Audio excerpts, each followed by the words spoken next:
고린도서 2장 5절부터 11절까지의 말씀으로 겸손하면 높여주십니다 라는 제목으로 함께 은혜 나누겠습니다. 아주 먼 옛날에 개구리 왕국에서 철탑 오르기 대회가 처음으로 열리게 됐다고 합니다. 개구리 왕국에서 철탑 오르기 대회. 결승점은 철탑 오르기니까 높은 철탑의 맨 꼭대기였습니다. 많은 개구리들이 그 위험한 시합을 지켜보기 위해서 모여들었습니다. 그러나 그들 중 누구라도 저 높은 철탑에 오를 수 있는 사람에는 개구리가 있을 것이다 라고는 생각하지 않았습니다. 왜냐하면 철탑이 너무나 높고 너무나 위험했고 또 거기를 오르기에는 개구리들이 너무나 별 볼 일이 없었기 때문에 그랬겠죠. 시작을 알리는 종소리가 울렸고 수많은 개구리 선수들이 아슬아슬 철탑을 오르기 시작을 했습니다. 그런데 한참 오르다가 그만 개구리 한 마리가 뚝 떨어지고 말았습니다. 그러자 그 모습을 보고 있던 다른 관중 개구리들이 그 모습을 보면서 소리를 질렀습니다. 야, 봐, 내 저럴 줄 알았어. 저렇게 높은 철탑을 어떻게 올라가? 아무도 정상에는 올라갈 수 없을 거야. 이건 미친 짓이야. 봐봐, 저걸 봐. 또 한 마리가 떨어지잖아. 저걸 어떻게 올라간다는? 누가 이런 말도 안 되는 시합을 주최한 거야? 이러면서 악담을 퍼붓고 소리를 질렀습니다.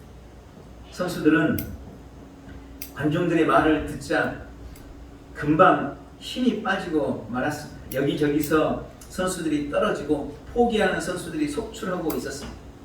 그걸 보면서 관중들은 더 크게 외쳤습니다. 이건 무모한 짓이라고. 철탑에 오르는 일은 너무나 위험해. 어서 내려와. 아무도 정상에 오를 수 없을 거야. 죽기 싫으면 빨리 내려와. 관중들의 야유와 안 된다는 소리에 마지막 힘을 내던 개구리들마저 다 포기하고 떨어지고 맙니다. 그런데 그런 속에서도 유독 한 마리의 개구리만은 그런 관중들의 함성에 전혀 아랑곳하지 않고 계속해서 철탑을 아슬아슬하게 오르고 있었습니다.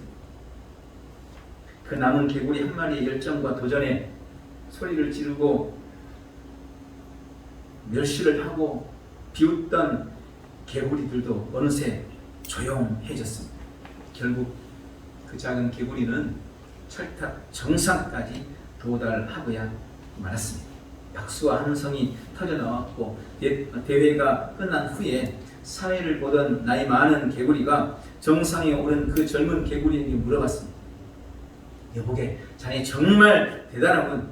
도대체 그런 힘이 어디서 났는가? 그런데 이 개구리가 아무 말 하지 않는 거예요. 아니, 그 높은 정상에 오를 용기가 어디서 났느냐고 대답 좀 해보게. 그러나 그 개구리는 여전히 아무 대답도 하지 못했습니다. 왜냐하면 그 개구리는 귀머거리였기 때문이었습니다. 귀머거리였어요, 그 개구리는. 어느 병원 게시판에 이런 문구가 있답니다. 개에 물린 사람은 반나절 만에 치료받고 돌아갔고 뱀에 물린 사람은 3일 만에 치료받고 돌아갔습니다. 그러나 사람에게 물린 사람은 아직도 입원 중입니다. 그리고 그런 말도 있습니다. 칼이 만든 상처는 쉽게 아물어도 말이 남긴 상처는 평생 아물지 않는다. 그래서 3-4-1원이라는 사자성어가 생긴 겁니다. 한마디의 말이라도 하기 전에 3번 생각하라라는 그런 말입니다. 가정이나 직장 또 사회에서의 여러 다툼이나 분쟁은 대부분이 말에 의한 것입니다. 말 한마디로 분쟁과 전쟁이 시작되기도 하고 말 한마디로 원수가 친구가 되기도 합니다. 언제나 말에 주의해서 말에 승리하는 우리 온 성도들이 되시기를 축원합니다. 오늘 빌립보서는 빌립보 교회에 쓴 바울의 서신입니다. 등장하는 빌립보 교회는 바울이 2차 전도 여행 때 세운 교회로 이방인인 루디아라는 여인의 집에서부터 시작이 되었고 사도행전 16장에 보면 빌립보 교회의 첫 성도는 귀신 들린 하녀와 그리고 빌립보 감옥의 간수와 그의 가족들이었던 것으로 보입니다. 루디아라는 여인의 헌신과 바울의 열심으로 빌립보 교회는 점점 성장해 가고 있었습니다. 그런데 바울이 감옥에 갇힌 후에 이 빌립보 교회에 몇 가지 문제가 생기게 됩니다. 가장 큰 문제는 요디아와 순두계라는 이 두 사람을 둘러싼 분열과 분쟁이었고, 두 번째는 유대주의자들, 율법주의자들과의 잦은 분쟁이 문제였습니다. 또는 또 한 가지는 바울의 오랜 감옥 생활로 인해서 성도들 간에 낙심이 생기고 또 그 일로 인해서 비관하는 일들이 벌어지게 되었고, 마지막으로는 잘못된 사상으로 인한 어려움이 빌립보 교회에 계속되고 있었습니다. 물론 그 중에 가장 대표적인 문제는 첫 번째로 말씀드린 두 여인 요디아와 순두계를 중심으로 한 분열과 다툼의 문제였습니다. 이러한 사실을 감옥에서 들은 바울은 빌립보 교회에 대한 애정과 안타까운 마음을 가지고 해결책을 제시하며 그들을 권면하는 서신을 쓰게 되는데, 그것이 바로 빌립보서인 것입니다. 본문 빌립보서 2장에서 바울은 빌립보 교회가 가진 문제에 대한 답을 예수님의 마음을 품는 것이라고 분명하게 밝히고 있습니다. 오늘 이 말씀을 통해서 우리 주님께서 우리에게 주시는 약속도 무엇인지 우리가 깨닫고 그 은혜를 누리는 복되고 귀한 시간 되시기를 예수님의 이름으로 축원합니다. 오늘 빌립보서 2장 5절부터 1절부터 11절까지의 말씀을 통해 우리 주님이 우리에게 주시는 약속은 겸손한 사람을 높여주신다는 것입니다. 주님은 겸손한 사람을 높여주신다고 오늘 본문을 통해서 우리에게 약속하고 계십니다. 우리가 읽었던 본문 앞에 빌립보서 2장 1절부터 4절의 말씀에 보면 바울은 빌립보 교회의 분쟁과 다툼의 원인을 그렇게 진단을 내렸습니다. 한 마음을 품지 못하고 자기 자신을 옳다 여기면서 다른 사람을 비난하고 무시하는 것, 이것이 빌립보 교회가 가진 가장 본질적인 문제라고 진단을 내립니다. 결국은 자신이 더 높고 자신이 더 영향력을 미쳐야 한다고 생각하는 것, 자신이 모든 일의 중심이 되어야 한다고 생각하는 바로 교만이 모든 문제의 원인이라고 바울이 진단한 것입니다. 그리고 그런 빌립보 교회를 향해서 오늘 5절에 너희 안에 이 마음을 품으라 곧 그리스도 예수의 마음이니 라고 권면한 것입니다. 그리스도 예수의 마음, 한마디로 말하면 겸손의 마음인 것입니다. 계속되는 6절부터 8절 말씀을 통해 주님은 그 사실을 분명하게 보여주고 있습니다. 너희 안에 이 마음을 품으라 곧 그리스도 예수의 마음이니 그는 근본 하나님의 본체시나 하나님과 동등됨을 취할 것으로 여기지 아니하시고 오히려 자기를 비워 종의 형체를 가지사 사람들과 같이 되셨고 사람의 모양으로 나타나사 자기를 낮추시고 죽기까지 복종하셨으니 곧 십자가에 죽으심이라. 여러분, 예수님은 하나님의 본체십니다. 그분이 곧 하나님이십니다. 온 우주 만물의 창조주이시며 주인이십니다. 그런데 그분이 하나님과 동등됨을 버렸다는 것입니다. 그리고 자신을 낮추셨습니다. 친히 인간의 몸을 입으시고 사람이 되셨습니다. 사람에 의해 고난 당하셨습니다. 그리고 온 인류를 구원하시려는 아버지의 뜻을 이루기 위해서 십자가에서 죽기까지 복종하셨다는 것입니다. 바울은 그 예수님의 마음, 하나님이신 그분이 하나님과 동등됨을 포기하고 인간을 입으신 마음, 자신을 낮추시고 죽기까지 복종하신 바로 그 마음, 철저히 자신을 비우고 내려놓는 그 겸손의 마음을 너희도 품으라고 권면하고 있는 것입니다. 그리고 계속해서 그렇게 겸손함으로 낮아지신 예수님을 하나님께서 어떻게 하셨는지도 분명하게 말씀합니다. 9절부터 11절까지 말씀입니다. 이러므로 하나님이 그를 지극히 높여 모든 이름 위에 뛰어난 이름을 주사 하늘에 있는 자들과 땅에 있는 자들과 땅 아래에 있는 자들로 모든 무릎을 예수의 이름에 꿇게 하시고 모든 입으로 예수 그리스도를 주로 시인하여 하나님 아버지께 영광을 돌리게 하셨느니라. 여러분, 겸손함으로 낮아지신 예수님을 하나님이 높여주셨다는 것입니다. 그것도 지극히 높여주셨다고 말씀하고 계십니다. 천하에 예수라는 이름보다 더 뛰어난 이름이 없게 하셨습니다. 그 예수의 이름 앞에 하늘에 있는 자, 즉 하늘의 천군과 천사, 앞서간 천국의 모든 성도들이 다 무릎을 꿇게 하십니다. 또한 땅에 있는 자, 지금 지구상에 살고 있는 모든 사람들 다 예수님의 이름 앞에 무릎을 꿇게 하셨습니다.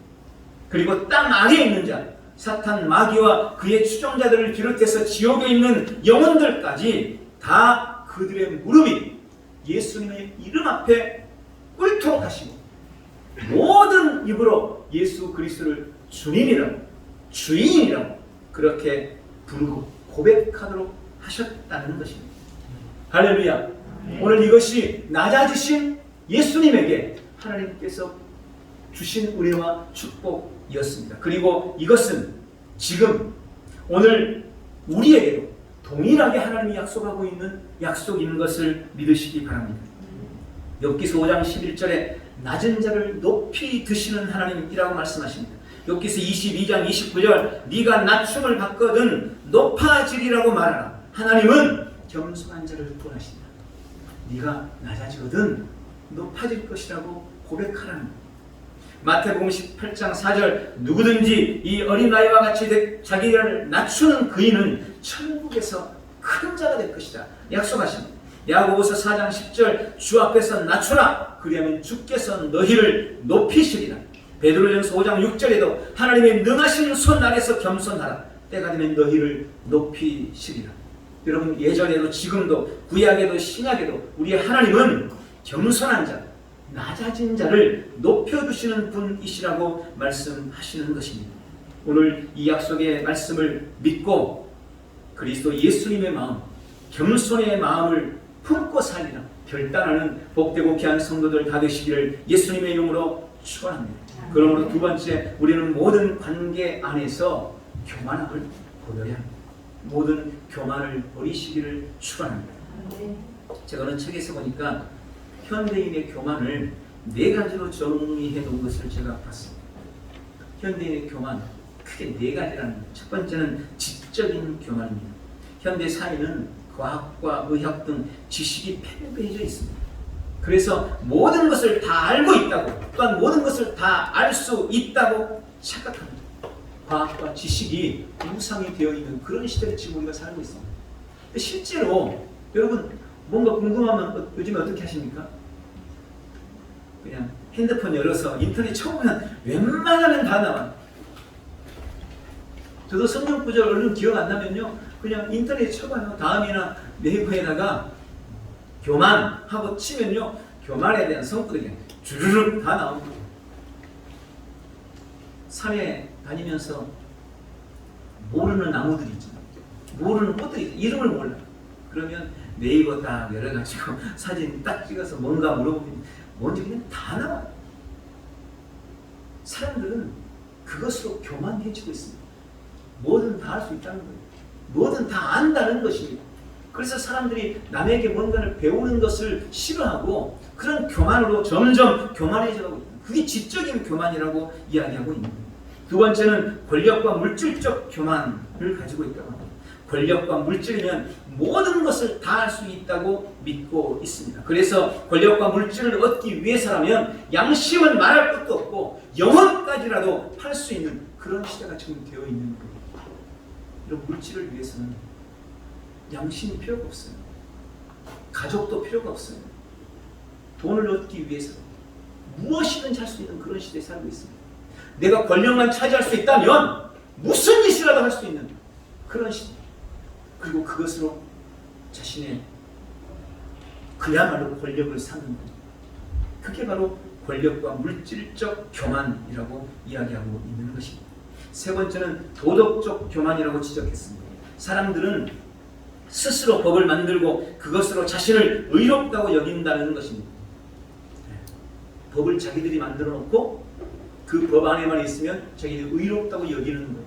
그래서 권력을 잡으면 제일 먼저 하는 일이 뭔지 아십니까? 자신들이 원하는 대로 법을 뜯어고치는 거예요. 권력을 잡으면 자기들이 원하는 대로 법을 만들어가요. 그래서 자기들은 그 안에서 의롭다고 여기고 자기들이 만들어놓은 그 법에 위배되는 가차없이 처단하고 지금 그런 시대를 살아요. 내가 법을 만들어 놓고 그 안에서 나는 그 법 안에 있기 때문에 스스로 의롭다고 도덕적인 그런 교만을 가지고 있는 그런 시대를 우리가 지금 살고 있다는 것입니다. 마지막 네 번째로는 종교적인 교만이 있다고 이야기합니다. 하나님을 믿는다고 말하면서 하나님의 뜻이나 하나님의 말씀보다는 내 뜻과 내 생각을 신앙의 주체로 삼고 산다는 것입니다.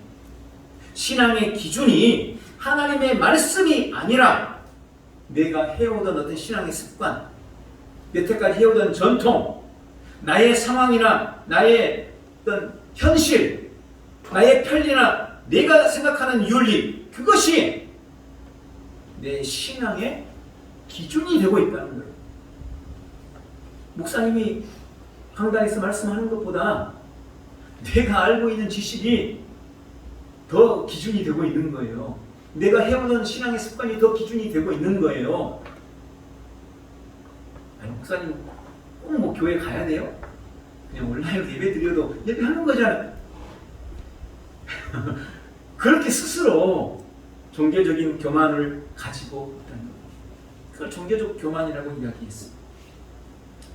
첫사람 아담과 하와의 죄도 교만으로부터 시작되었습니다. 하나님과 같아지려는 교만, 하나님께 순종하지 않고 굴복하지 않으려는 교만, 그 교만이 결국 선악과를 따먹게 했고 죄를 짓게 만들었던 것입니다. 그래서 주님은 그 무엇보다 교만을 끔찍하게 싫어하시는 거예요. 그래서 교만한 사람은 반드시 하나님이 꺾으시고야 마신다는 것입니다. 여러분, 우리 모습 속에서 교만은 다양한 모습으로 나타납니다. 그래서 이 교만을 숨기는 것이 쉽지가 않아요.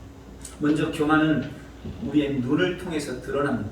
잠언서 6장 16절에 보면 하나님이 미워하시는 7가지에 대해서 경계하면서 가장 먼저 언급한 것이 바로 교만한 눈입니다.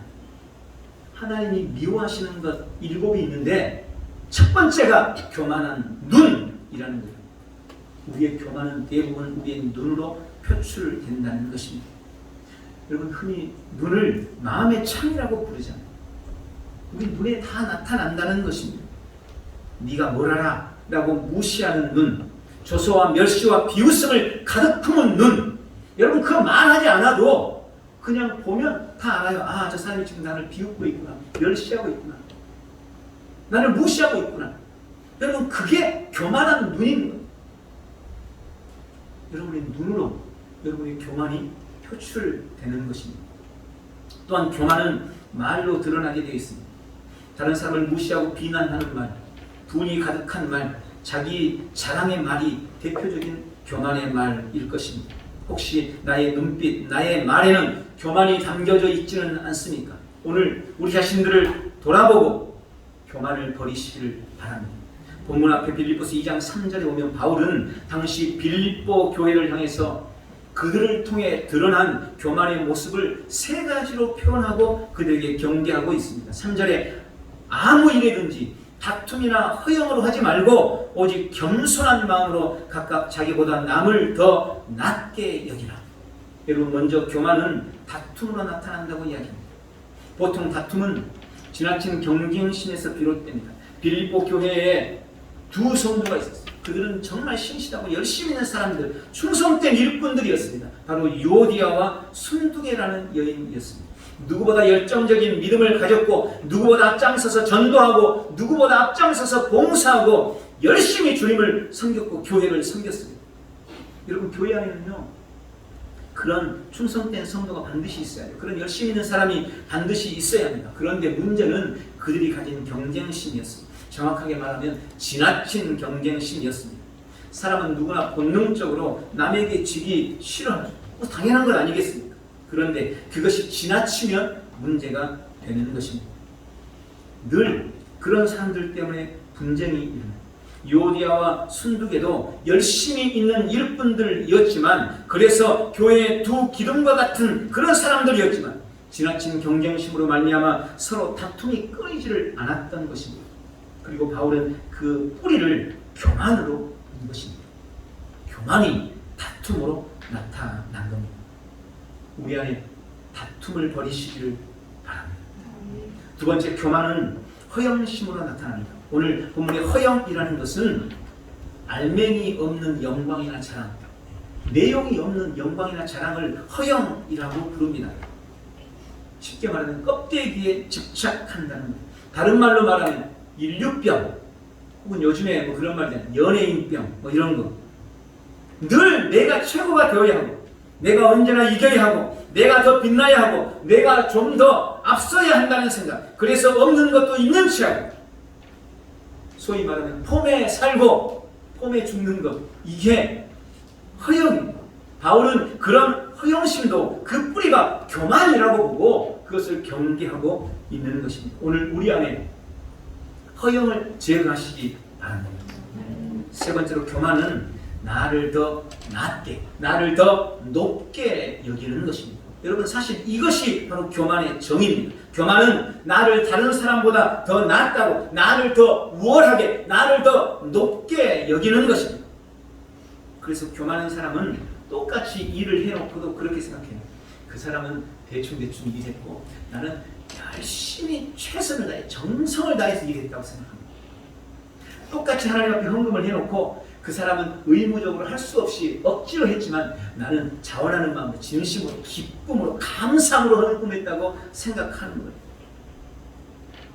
그 사람이 지각하면 게을러서 그렇다고 생각합니다. 내가 지각하면 내가 너무 바빴는데 어쩔 수 없이 그래서 할 수 없이 지각했다고. 다른 사람 같았으면 교회도 아마 나오지도 못했을 거라고 그렇게 생각을 하는 거예요. 다른 사람이 늦게 와놓고 앞에 와서 앉으면 참 늦은 주제에 뻔뻔하다고 생각하지만 내가 늦게 와가지고 앞에 와서 앉으면 나는 말씀을 너무 사모하기 때문에 그런 거라고. 여러분 그렇게 생각해요. 이게 실제 우리의 모습입니다.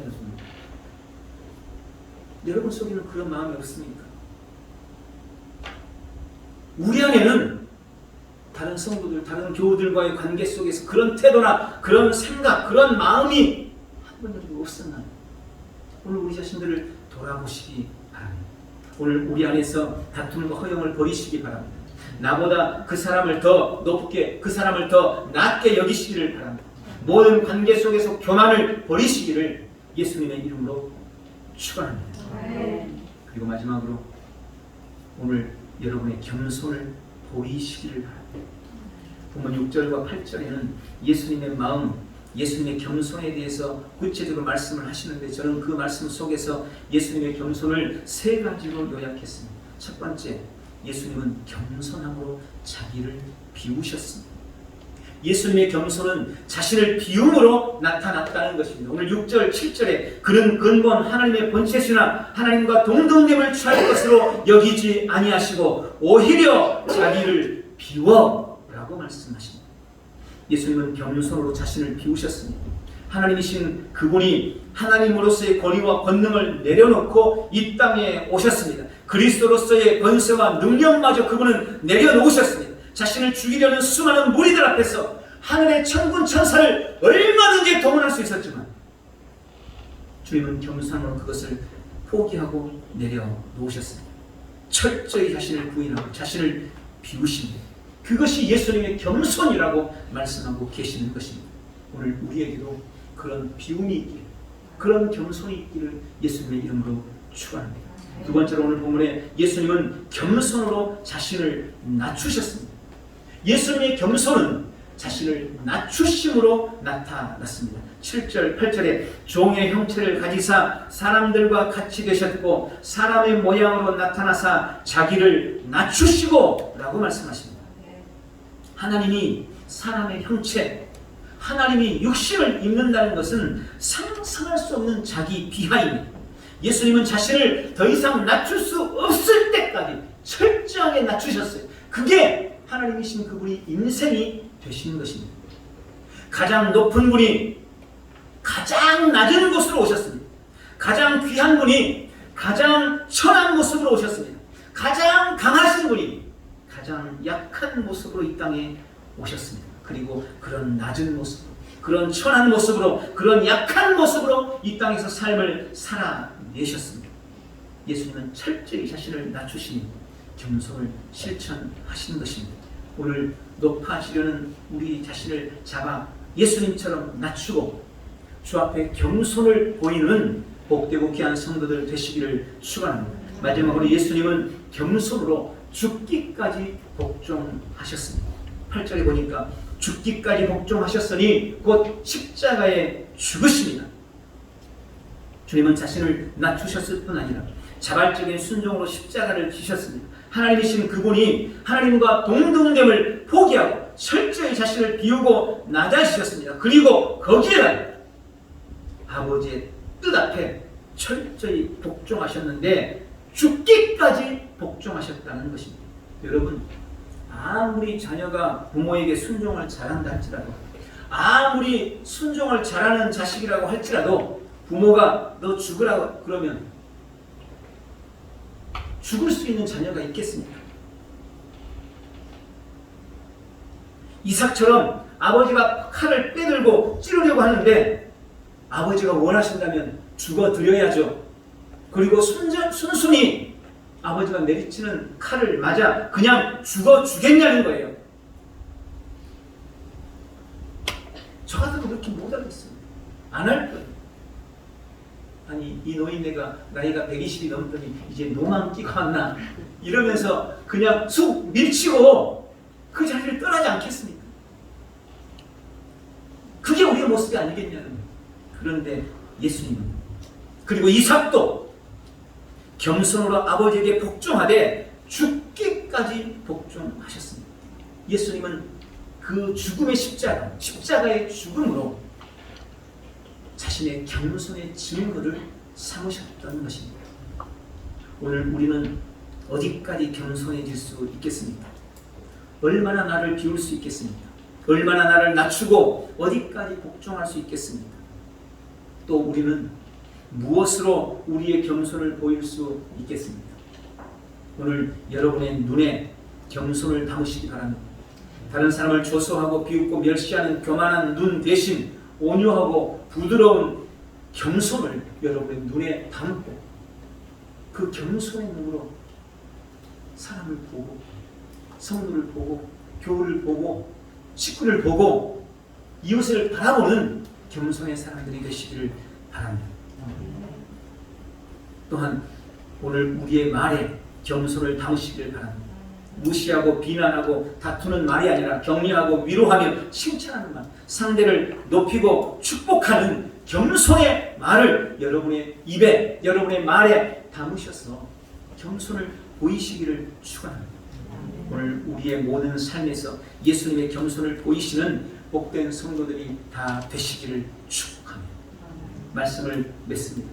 주님은 우리가 예수님의 마음을 품으면, 예수님처럼 겸손해지면 우리를 높여주시겠다고 약속하십니다. 우리 안에서 모든 다툼과 허영과 나를 높게 여기는 모든 교만을 버리고 나를 비우고 낮추고 죽기까지 복종하셨던 예수님처럼 우리의 눈과 말과 우리의 모든 행위에 겸손을 담아서 높여주신다 약속하신 하나님의 약속을 우리의 범사에 누리는 복되고 귀한 성도들 다 되시기를 예수님의 이름으로 축원합니다. 기도하겠습니다. 좋으신 아버지, 겸손한 자를 높여주신다고 약속하신 주님의 약속의 말씀을 오늘 기억하고 그 약속의 말씀을 붙들고 의지합니다. 주님, 우리의 눈에서 모든 교만을 벗어버리게 도와주시고 우리의 말에서 모든 교만을 벗어버리게 도와주옵시고 우리 눈의 겸손으로, 우리 말의 겸손으로, 우리 삶의 겸손으로 예수님처럼 겸손해져서 주 앞에 영광을 올려드리는, 그래서 주님이 높여주시는 그런 높임의 삶을 살아나가는 우리 온 성도들 다 되게 축복해 주시옵소서. 예수님의 이름으로 기도하옵나이다. 아멘.